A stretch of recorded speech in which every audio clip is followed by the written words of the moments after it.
très sincèrement, je garde de Tahiti un souvenir particulier. Et j'y reviens toujours avec beaucoup de plaisir.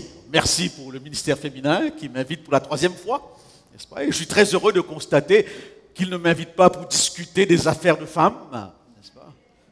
Ce n'est pas tellement ma compétence, mais pour réfléchir aussi sur l'évangélisation, ça a été le cas durant ce week-end, et pour partager aussi, dans un cadre d'évangélisation aux différentes églises, quelques sujets. Je suis en effet évangéliste, mais j'ai aussi une autre vocation que j'appellerais bouche-trou. Je m'explique.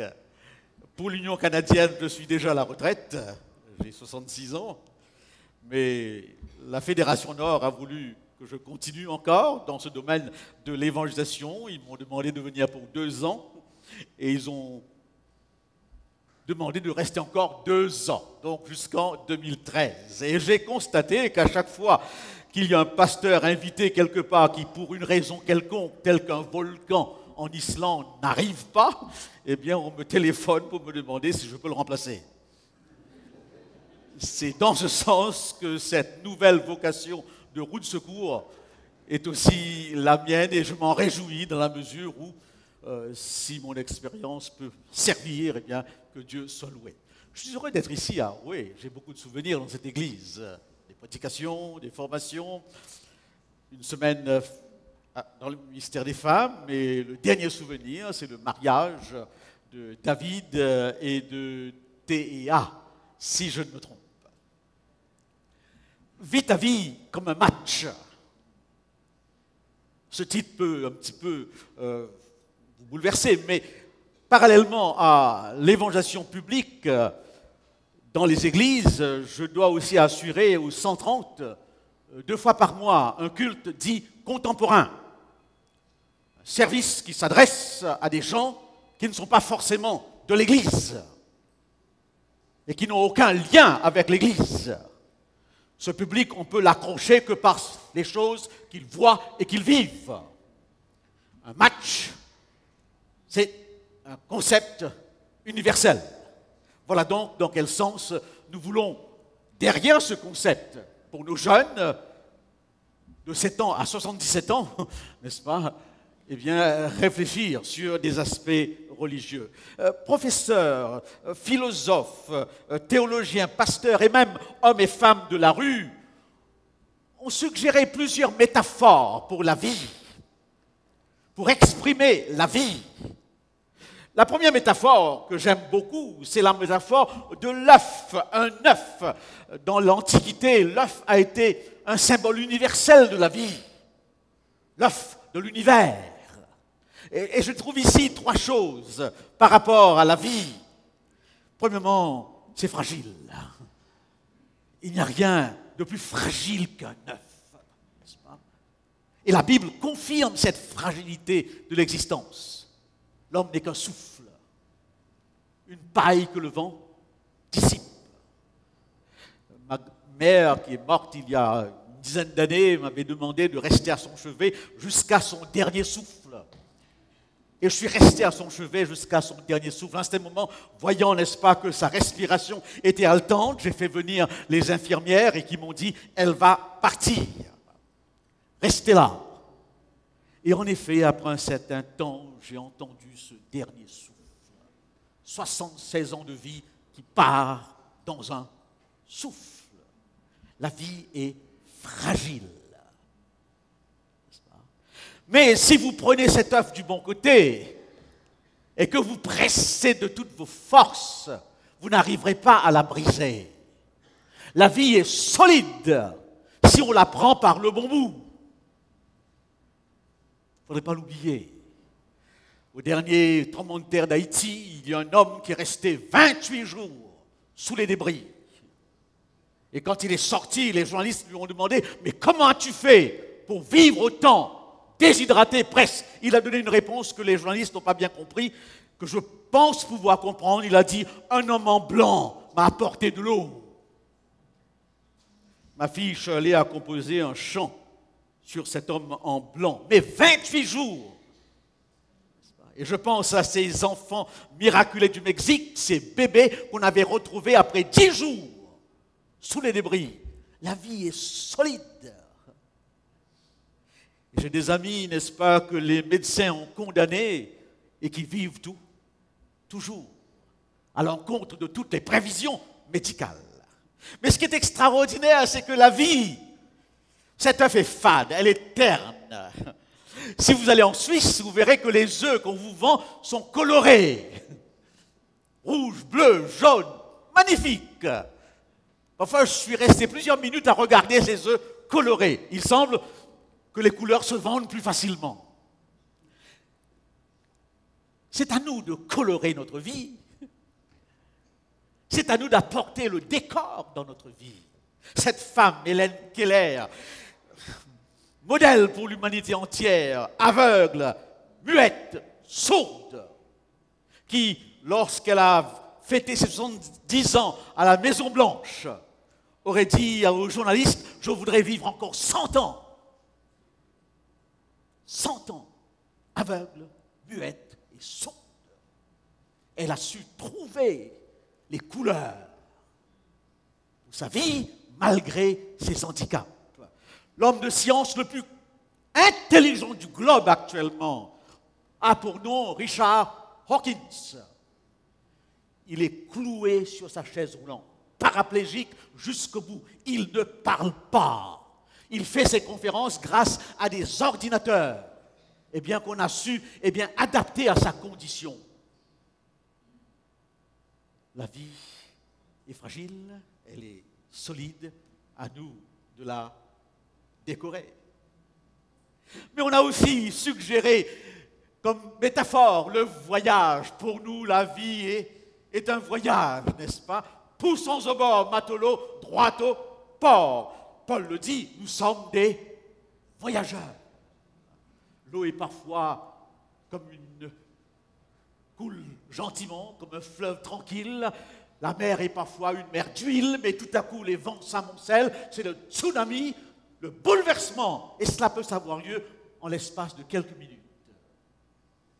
La vie, un voyage, avec 3 ports, chers jeunes. Pas facile d'accoster. Le premier port, celui d'une profession. Le deuxième port, le mariage. Et le troisième port, la religion. Beaucoup s'écrasent, littéralement, par rapport à ces 3 ports. Et Shakespeare, le dramaturge anglais, compare la vie à un théâtre. Le rideau se lève, le rideau se baisse, et chacun disparaît. On arrive, on joue son rôle, et ensuite on s'en va. Et parfois, le rideau ne se lève même pas, parce que l'homme n'a pas le temps de sortir du sein de sa mère, qu'il est déjà mort. Et parfois, il joue quelques scènes très rapidement, et le rideau tombe. Mais ce soir, nous chercherons quelques éléments, quelques réflexions dans le concept du match. J'aime l'apôtre Paul parce que j'ai l'impression que c'est un sportif, l'apôtre Paul. Il emploie plusieurs versets qui se comprennent dans les stades. Combattez, courez, rejetez tout fardeau. Ce sont des versets qui se comprennent que si on sait ce qui se passe dans les arènes et dans les stades. Les coureurs, les meilleurs, avaient des fardeaux sur leurs épaules. Et à un certain moment, on leur permettait de se débarrasser de ces fardeaux afin de pouvoir courir de toute leur force. Alors Paul prend cette image et il dit « Rejetez tous les fardeaux ». Au moment où on est tout près du but. Mais le match, j'aime le foot et vous comprenez pourquoi, je suis sensible à ce concept, un match de volleyball, n'est-ce pas? Un match de volleyball ou un match de rugby, un match de football, des matchs collectifs. Pourquoi collectif? Parce que la vie a une dimension collective. Au départ, c'est un jeu d'équipe familiale. Ensuite, c'est un jeu d'équipe amicale. scolaire, universitaire, si on va jusque-là. Ensuite, c'est un jeu, n'est-ce pas, un jeu d'équipe professionnel. Et finalement, c'est aussi un jeu d'équipe d'église. Savoir jouer en équipe, gérer ses relations dans l'équipe. Les incidences sont importantes pour la vie. Eh bien oui, le football, je me lève à 4 heures du matin sans difficulté pour voir un match entre le Brésil et la France, ça ne me dérange pas.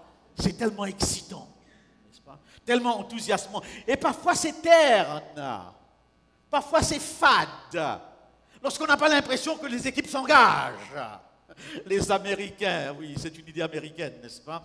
Eh bien, voulaient à tout prix, lorsque la Coupe du Monde a eu lieu dans leur pays, ils avaient demandé si on ne pouvait pas agrandir les poteaux, si on ne pouvait pas annuler les hors-jeux, parce qu'ils ne peuvent pas s'imaginer un match de 90 minutes sans aucun but.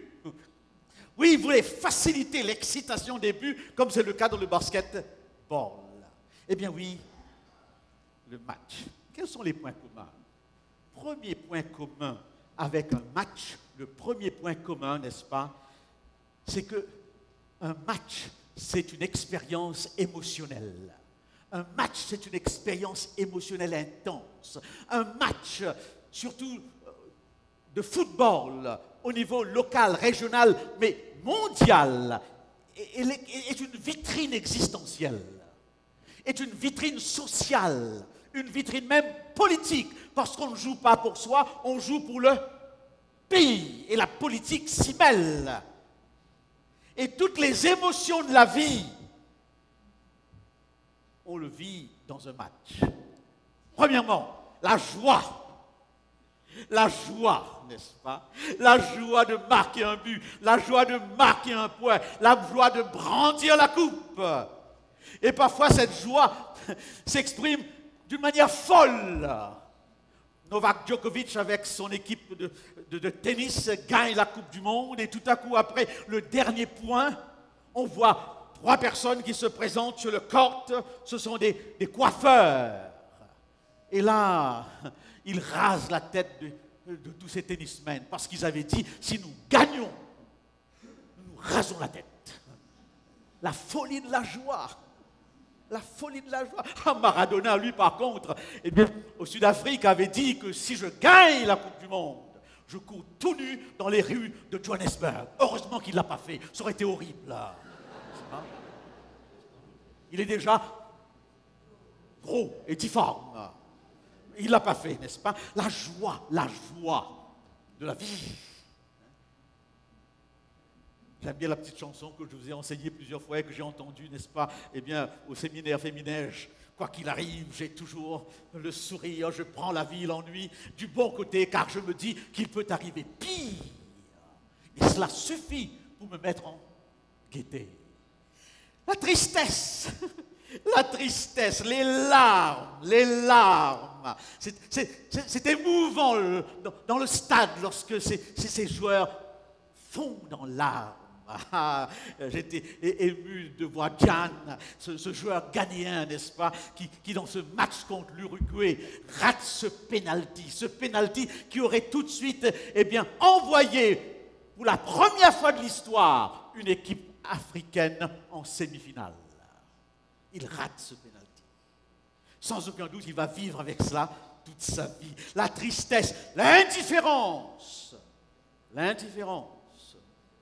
Et pour cacher sa tristesse, parfois, ces joueurs diront, ce n'est pas la fin du monde, ce n'était qu'un match. Mais on voit bien sur le visage, eh bien, toute la frustration, la violence sur le stade, dans les stades, où une surveillance policière accrue est nécessaire. Zidane, l'homme calme, le footballeur exemplaire, qui perd la boule, qui pète les plombs. C'est un spectacle terrible. Comment Zidane, ce coup de tête, n'est-ce pas, dans l'estomac de Materazzi, jusqu'à l'heure, il doit s'en souvenir, car aussitôt après, il a arrêté de jouer.